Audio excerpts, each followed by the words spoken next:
Assalamualaikum warahmatullahi wabarakatuh. Saya Ryan Demir Fasya dengan NIM 22102111075. Di sini saya akan melakukan presentasi kasus kedua dari blog GIS, yaitu hemoroid interna. Dimana dimulai dari Tuan Moro yang berusia 58 tahun, yaitu memiliki dia ini didiagnosis sebagai hemoroid interna, di mana dia itu memiliki banyak faktor risiko yang mempengaruhi terjadinya hemoroid ini. Yang pertama itu adalah dia itu tidak suka memakan sayur dan juga buah-buahan. Di mana sayur dan buah-buahan ini memiliki banyak sekali serat. Nah, jadi karena dia nggak suka makan buah, akhirnya seratnya kurang, akhirnya dia defisiensi serat. Padahal di serat ini itu bisa membantu membuat feses itu tidak keras gitu. Bisa dia dengan cara mengambil cairan gitu loh. Dan juga serat ini tidak akan dicerna oleh tubuh, jadi dia akan keluar bersama feses. Makanya nanti saat jika kita makan serat yang banyak, kita akan fesesnya itu gampang keluar gitu, nggak keras. Nah, tadi karena nggak ada serat, jadi absorpsi air di kolon itu bisa menurun. Kenapa? Karena tadi tanpa adanya serat, jadi dia fesesnya itu akan lebih kering, terus juga lebih keras. Dia juga geraknya akan semakin lama. Akhirnya kolon kan berfungsi untuk absorpsi air. Jadi kalau fesesnya itu tidak bergerak atau lama pergerakannya, dia akan diabsorpsi terus-menerus. Akhirnya fesesnya akan semakin kering dan juga keras. Nah, karena pergerakannya juga sedikit atau menurun, akhirnya bisa terjadilah konstipasi atau susah untuk BAB gitu. Dimana jadi karena seperti itulah, jadi pemenuhan dari rektumnya juga akan semakin menurun. Jadi untuk turun ke rektumnya dari kolonnya itu semakin menurun. Akhirnya BAB-nya jadi tidak teratur. Dimana pasien juga itu karena dia fesesnya keras, dia juga pergerakannya itu tidak menurun, terus juga pemenuhan BAB tidak teratur. Jadi dia saat BAB itu dilakukan usaha mengejan atau ngeden gitu. Jadi dia akan mengejan terus-menerus. Namun saat dia mengejan itu dia bisa nyeri saat mengejan. Kenapa? Karena tadi fesesnya keras itu bisa merusak melukai mukosa dari usus gitu. Nah, lalu dia juga seorang pedagang yang sehari-harinya itu sering mengangkat beban berat, dimana dia akan mengejan dan juga akan menahan napas saat angkat barang.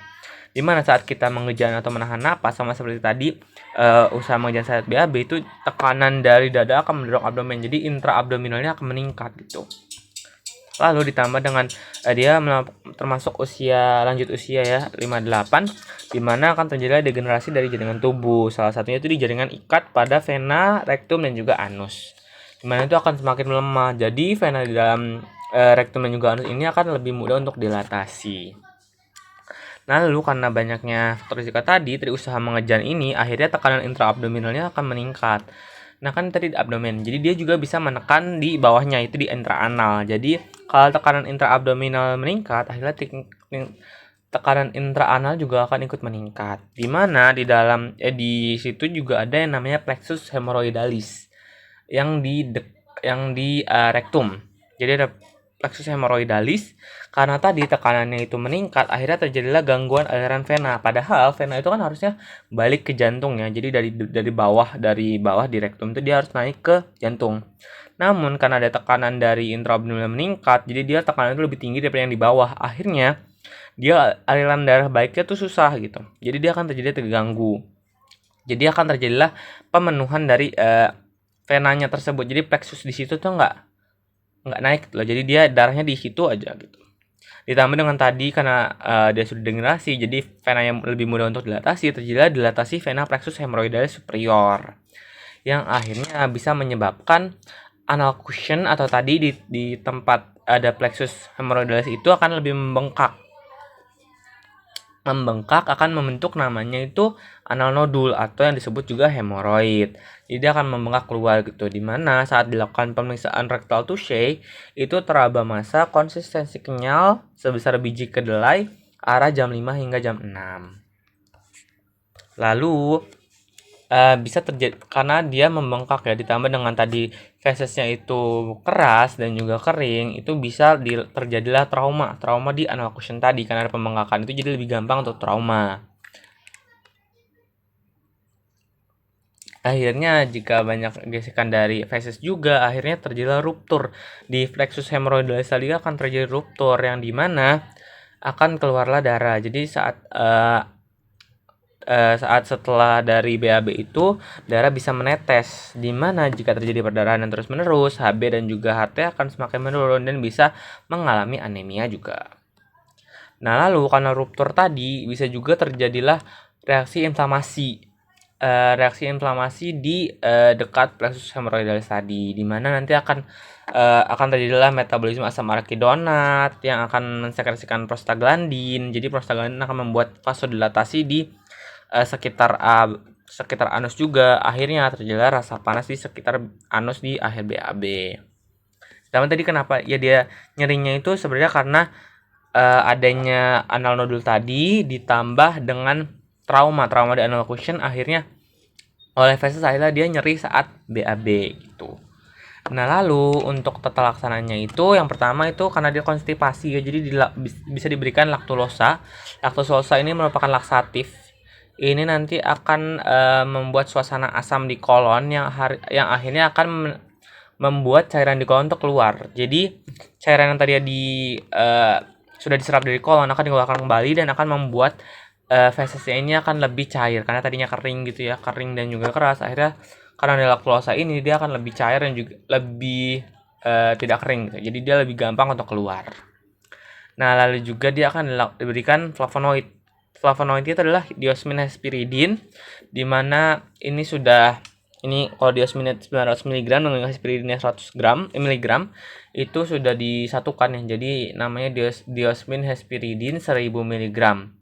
Di mana ini tuh bisa digunakan untuk memperbaiki tonus dari vena di kasus hemorrhoidalis ini. Dipercaya untuk memperbaiki tonus vena. Di mana tuh diberikannya 3 kali sehari selama 4 hari. Lalu setelah 4 hari diberikan 2 kali sehari selama 2 bulan oral. Ini bisa membantu menurunkan pembengkakan dari vena juga. Nah, lalu ada juga rectal hidrokortison karena terjadilah inflamasi juga, dia akan ada rasa panas itu. Akhirnya diberikan juga rectal hidrokortison. Dia berikan secara suppositorial, ini merupakan kortikosteroid di mana nanti bisa menginhibisi respon-respon inflamasi seperti prostaglandin. Nah, lalu untuk non farmakologinya ini saya belum masukkan, tapi ini ada juga dia tinggi serat. Jadi dia harus makan banyak serat, makan sayuran, buah-buahan, kacang-kacangan yang banyak seratnya agar dia tidak konstipasi lagi. Lalu dia juga harus diberikan hidrasi yang cukup ya. Jadi karena banyak cairan juga bisa menyebabkan fesesnya itu tidak kering gitu. Lalu saat BAB jangan terlalu sering mengejan, jangan terlalu keras mengejan. Terus juga BAB kalau bisa dengan posisi jongkok, karena di posisi jongkok dia akan lebih miring, akhirnya lebih mudah untuk keluar fesesnya gitu. Lalu karena tadi pedagang dia sering mengangkat beban berat, jadi bisa dihindari lah mengangkat beban yang berat gitu. Lalu bisa diberikan juga ada yang namanya sitz bath. Itu untuk perendaman area pelvic dan juga genital untuk meredakan rasa sakitnya. Jadi sakitnya itu bisa diredakan dengan melakukan sitz bath itu. Baik, mungkin segitu saja. Mohon maaf apabila ada kesalahan. Terima kasih.